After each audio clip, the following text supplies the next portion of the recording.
नमस्कार। अब वक्त हो चला है एजेंडा फुल एंड फाइनल का। आपके साथ मैं हूं करुणा शंकर शर्मा। इस बुलेटिन में आपको हम देश और दुनिया की हर वो खबर दिखाते हैं जो दिन भर का एजेंडा सेट करती है। आज देश और दुनिया का एजेंडा सेट करने वाली खबरों में सबसे बड़ी खबर हूती विद्रोहियों पर अमेरिका और ब्रिटेन के एयर स्ट्राइक से जुड़ी हुई है। यमन में रात को हूती के ठिकानों पर बड़ा हमला किया गया। आज की दूसरी बड़ी खबर रूस यूक्रेन जंग से जुड़ी हुई। रूस में 9/11 जैसा अटैक हुआ है। इससे पुतिन का गुस्सा बहुत बढ़ गया है।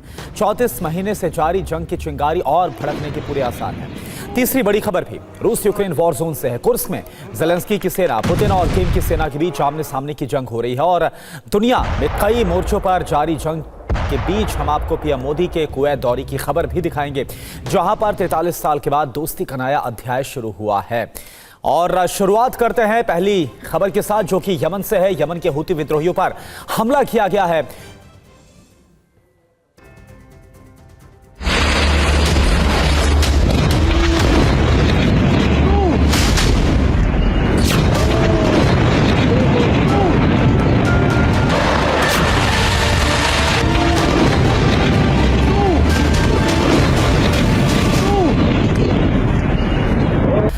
लाख की आबादी वाला शहर है सना। हूती विद्रोहियों के ठिकानों पर ताबड़तोड़ हमला किया गया। हथियार डिपो तबाह किए गए। तस्वीर आपके सामने अमेरिका और ब्रिटेन की तरफ से इस हमले को अंजाम दिया गया यमन की राजधानी सना में, जहां पर हूती विद्रोहियों के ठिकानों पर बम की वर्षा की गई है। देखिए आप।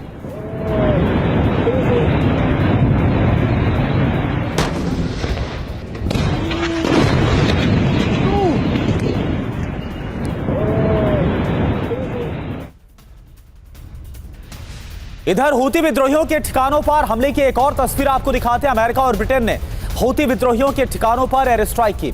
यमन की राजधानी सना में बमबारी की गई। हूती विद्रोहियों का हथियार भंडार नष्ट कर दिया गया। देखिए आप, तस्वीर आपको दिखा रहे हैं।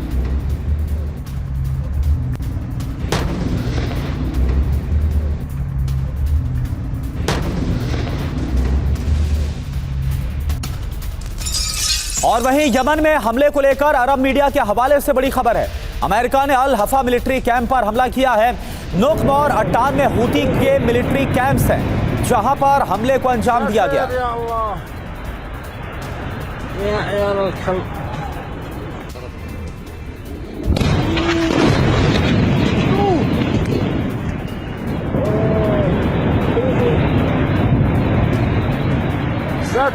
तो ये तस्वीर आपके सामने यमन की राजधानी सना की, जहां पर हूती विद्रोहियों के कैंप्स पर से उनके ठिकाने पर हमला किया गया है। ब्रिटिश और अमेरिकी सेना की तरफ से इस हमले को अंजाम दिया गया। और फिर आप देखिए कैसे बड़ा धमाका होता है, बड़ा विस्फोट होता है और सब कुछ तबाह हो जाता है। हूती विद्रोहियों पर अमेरिकी हमले की एक और तस्वीर सामने आई है, वो आपको दिखाते हैं। हमले के लिए उड़ान भरते हुए नजर आ रहे अमेरिकी फाइटर जेट्स। ये कहा गया अमेरिका की तरफ से नौसेना के जहाजों पर जो हमला किया गया उसका बदला लिया गया है। व्यापारिक जहाजों पर हमले के कारण हूती विद्रोहियों पर हमला किया गया। अमेरिका की तरफ से इस स्टेटमेंट को जारी किया गया है। ये देखिए, जब टेक ऑफ किया गया फाइटर जेट की तरफ से हूती विद्रोहियों के ठिकानों पर हमले के लिए, वो वीडियो इस वक्त हम आपको दिखा रहे हैं।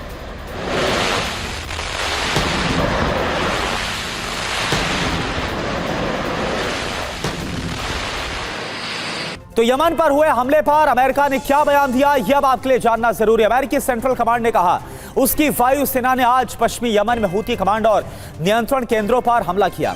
हमने मिसाइल भंडारण स्थलों पर शक्तिशाली हमला किया है। हूती पर हमला करने का कारण क्या है, यह भी आप जानिए। इजराइल के तेल अवीव में कल हूती विद्रोहियों ने हमले को अंजाम दिया था। हाइपरसोनिक बैलिस्टिक मिसाइल से इस हमले को अंजाम दिया गया था। तेल अवीव पर हमले में 12 से ज्यादा लोग घायल हो गए। गाजा में इजरायली हमले के विरोध में इस अटैक को अंजाम दिया गया था।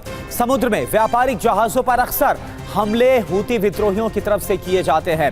अदन की खाड़ी, अरब सागर में व्यापारिक जहाजों पर लगातार हमले किए गए हैं हूती विद्रोहियों की तरफ से। हूती विद्रोहियों पर हमले का मकसद उसकी सैन्य ताकत को कमजोर करना है। और देखिए, अब आपको दिखाते हैं हूती के इजराइल पर हमले की तस्वीर। तेल अवीव में हूती हमलों से भीषण तबाही मची है। हाइपरसोनिक मिसाइल हमले में कई इमारतें क्षतिग्रस्त हो गई। तेल अवीव में 50 से ज्यादा घरों के शीशे टूटे हुए हैं।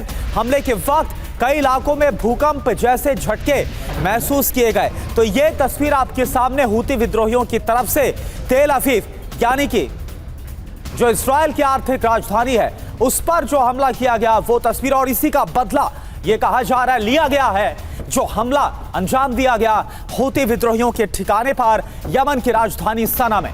तो एक तरफ आप तस्वीर ये देखिए, 50 से ज्यादा घरों को नुकसान पहुंचा है।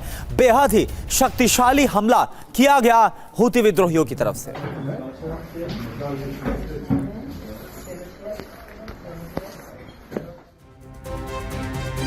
तो बीते 15 महीने से हूती के विद्रोही लगातार हमले कर रहे हैं। कब कब हमला किया गया ये आप देखिए। 7 अक्टूबर 2023 से जारी हमास इजराइल जंग में हूती शुरू से ही एक्टिव हैं। हूती विद्रोहियों ने 200 से ज्यादा मिसाइलें और 170 ड्रोन दागे हैं। लाल सागर से गुजर रहे करीब 100 कमर्शियल शिप्स पर हमला किया गया। रेड सी, भूमध्य सागर यानी मेडिटेरियन सी, अदन की खाड़ी और हिंद महासागर तक हमला किया गया। नॉर्थ इजराइल से सेंट्रल इजराइल के तेल अवीव तक मिसाइल से हमला किया गया। Hypersonic missile, cruise missile, drone और ड्रोन बोट से भी हूती विद्रोहियों की तरफ से हमला किया गया है। यही वजह है कि हूती विद्रोहियों को खत्म करना अब यह मिशन है नेटो फोर्सेस का और इजराइल का।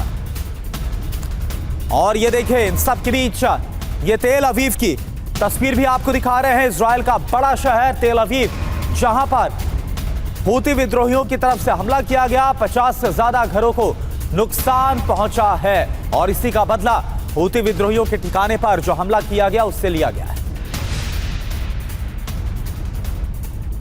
बिल्कुल 9/11 जैसा हमला जो अंजाम दिया गया।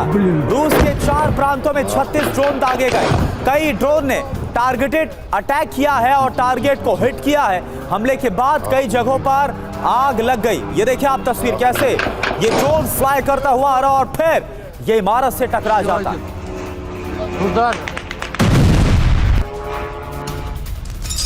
और एक और अहम खबर, रूस के कजान शहर में ऊंची इमारत से ड्रोन टकराया। एक के बाद एक 2 ड्रोन ने टक्कर मारी है। अमेरिका पर 9/11 की तर्ज पर इस हमला किया गया।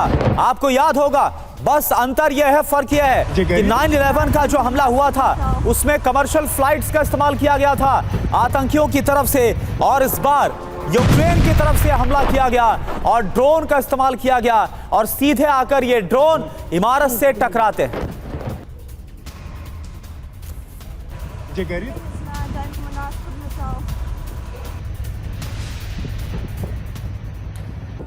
तो रूस के बड़े शहर कजान पर पहली बार यूक्रेन के हमले हुए हैं। कजान पर कुल 8 ड्रोन से हमला किया गया और इसमें से 7 ड्रोन कजान के अलग अलग इलाकों में हमला करने में कामयाब रहे। यूक्रेन के एक ड्रोन को रूसी एयर डिफेंस सिस्टम ने हवा में ही नष्ट कर दिया। कजान के कामालीफ एवेन्यू, क्लारा जेटकिन स्ट्रीट, यूको जिंस्काया तशाख्त, क्रासनाया पोचित्सिया पर ड्रोन से हमला किया गया और यह हमले कामयाब रहे। और अब खबर पीएम मोदी के कुवैत दौरे की। पीएम मोदी ने कहा कुवैत में मेड इन इंडिया उत्पाद देखकर खुशी हुई है। कुवैत न्यूज एजेंसी को पीएम मोदी ने इंटरव्यू दिया है। कहा व्यापार और वाणिज्य हमारे संबंधों के महत्वपूर्ण स्तंभ है। भारत कुवैत का स्वाभाविक व्यापारिक साझेदार है। तो कुवैत के 2 दिन के दौरे पर प्रधानमंत्री मोदी कल पहुंचे हैं और यहां पर पहुंचकर प्रधानमंत्री की ये बहुत ही अहम जो मुलाकात है वो भी हुई है कुवैत के अमीर से भी। पीएम मोदी ने कुवैत न्यूज एजेंसी को इंटरव्यू दिया। भारत कुवैत के द्विपक्षीय संबंधों पर जोर दिया। पीएम मोदी के इंटरव्यू की बड़ी बातें क्या हैं अब आपको हम बताते हैं। व्यापार और वाणिज्य हमारे संबंधों के महत्वपूर्ण स्तंभ है। भारत कुवैत का स्वाभाविक व्यापारिक साझेदार है। सदियों से दोनों देशों के लोगों के बीच संबंध हैं। कुवैत में मेड इन इंडिया प्रोडक्ट्स देखकर खुशी होती है। ऑटोमोबाइल, टेलीकॉम सेक्टर्स में कुवैत में नई पैठ इस वक्त देखी जा रही है। सस्ती लागत पर विश्व स्तरीय प्रोडक्ट्स का निर्माण किया जा रहा है। हमारे व्यापार में ऊर्जा साझेदारी अद्वितीय मूल्य को जोड़ती है। कुवैत न्यूज एजेंसी के हवाले से यह खबर है क्योंकि कुवैत न्यूज एजेंसी को यह इंटरव्यू दिया गया है। तो पीएम मोदी 2 दिवसीय यात्रा पर कल कुवैत पहुंच गए, जहां पर उनका भव्य तरीके से स्वागत किया गया। यह किसी भी भारतीय प्रधानमंत्री की 43 साल में पहली यात्रा है कुवैत की। पीएम मोदी कुवैती अमीर शेख फैसल अल अहमद अल जाबेर अल सबा के निमंत्रण पर कुवैत की यात्रा पर पहुंचे हैं। पीएम मोदी ने भारतीय समुदाय से मुलाकात की है। प्रवासी भारतीयों को संबोधित भी किया है। तो पीएम मोदी ने कल कुवैत में प्रवासी भारतीयों को संबोधित किया। इस दौरान पीएम ने कहा भविष्य का भारत दुनिया के विकास का बहुत बड़ा हब बनेगा और अपने इनोवेशन से विश्व को राह दिखाएगा।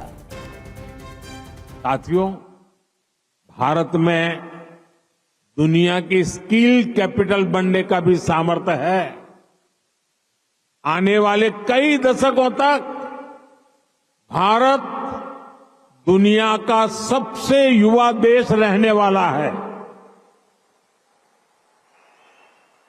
ऐसे में भारत दुनिया की स्किल डिमांड को पूरा करने का सामर्थ्य रखता है और इसके लिए भारत दुनिया की जरूरतों को देखते हुए अपने युवाओं का स्किल डेवलपमेंट कर रहा है, स्किल अपग्रेडेशन कर रहा है।